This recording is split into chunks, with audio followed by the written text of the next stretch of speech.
Bonjour à tous. Aujourd'hui, nouvelle vidéo où nous allons voir ensemble comment résoudre un problème qui fait intervenir le théorème de Pythagore. Donc on a ici un triangle rectangle en B, bien sûr le schéma a été fait à main levée. Donc on a un triangle rectangle en B, ABC, avec comme information, l'aire de ce triangle rectangle fait 64 cm². On sait qu'un des côtés de l'angle droit mesure 8 cm. Bon, on ne sait pas lequel, mais on sait qu'un des deux fait 8 cm et que on doit déterminer la longueur de AC, donc concrètement la longueur de l'hypoténuse. Donc, alors on a quand même pas mal d'informations ici. Qu'est-ce qu'on cherche? On cherche lui. Et il se trouve que cet exercice est un petit peu subtil, un petit peu sournois, parce qu'en fait, on a l'impression qu'il nous manque quand même pas mal d'informations, mais en fait, il va falloir faire plusieurs étapes pour déterminer ça. Déjà, comment est-ce qu'on fait pour calculer l'aire d'un triangle rectangle?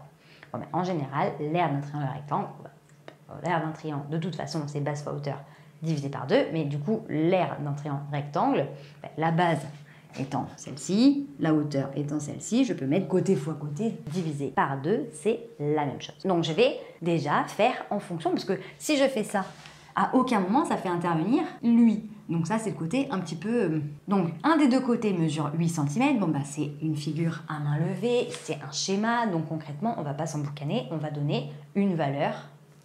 Enfin, on va déterminer qui vaut 8. C'est soit AB, soit BC, peu importe, on va placer.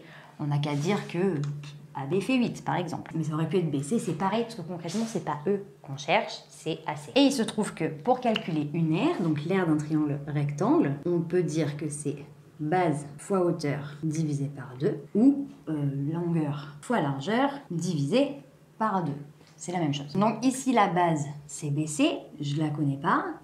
La hauteur, ça va être 8, divisé par 2, me donneront 64. Donc je peux dire que la base, donc BC fois AB divisé par 2, va être égal à 64. BC, je ne le connais pas, fois AB, donc 8, divisé par 2, est égal à 64. Une fois que je connais cette valeur-là, il va falloir que je fasse en sorte de déterminer combien vaut BC. Comme ça, au moins, vu que je sais que c'est un triangle rectangle, eh bien, quand j'aurai les deux côtés, je pourrai appliquer le théorème de Pythagore qui me permettra de calculer combien vaut l'hypoténuse. C'est un petit peu subtil, mais en tout cas, c'est en deux temps. Ici, pour pouvoir déterminer combien vaut BC, il va falloir déjà que je multiplie des deux côtés par 2, de manière à dégager la division par 2. Et il va me rester BC fois 8 est égal à 64 fois 2, donc BC, tout court. En fait, je vais pouvoir diviser des deux côtés par 8 de manière à isoler BC. Donc BC va être égal à 64 fois 2 divisé par 8, ou alors je peux déjà simplifier, 64 c'est 8 fois 8, mon fois 2 je recolle, divisé par 8. Donc là, j'ai un 8 en commun en haut et en bas que je peux retirer. Et BC est égal à ce qu'il reste, donc 8 fois 2, qui font 16. Donc BC, j'ai trouvé, il fait 16 cm. Donc au final, il a fallu que je détermine grâce à un calcul d'aire le côté manquant qui allait me permettre d'avoir les deux valeurs pour calculer l'hypoténuse, donc en gros, la valeur. Donc, je sais que le triangle ABC rectangle en B, donc d'après le théorème de Pythagore, l'égalité va être AC carré est égal à AB carré plus BC carré.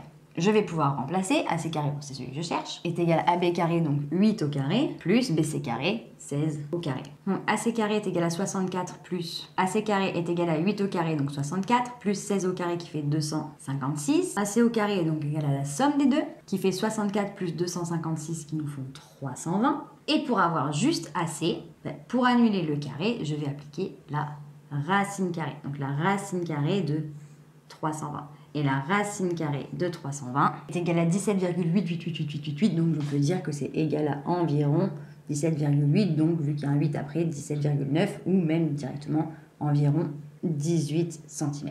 Donc voilà, j'espère que cette vidéo t'a plu, t'a permis de mieux comprendre comment résoudre ce type de problème un petit peu casse-tête. Si tu as la moindre question, n'hésite pas à me la noter en commentaire, je me ferai un plaisir de t'y répondre. Pour nous rejoindre, si ce n'est pas déjà fait sur YouTube, il suffit d'activer la petite cloche et sur Internet et les différents réseaux sociaux, nous sommes sur Facebook, Instagram et sur Snapchat. On te met tout en barre d'infos pour que tu ne rates aucune information. Et d'ici une très prochaine vidéo, je te dis à très bientôt. Salut!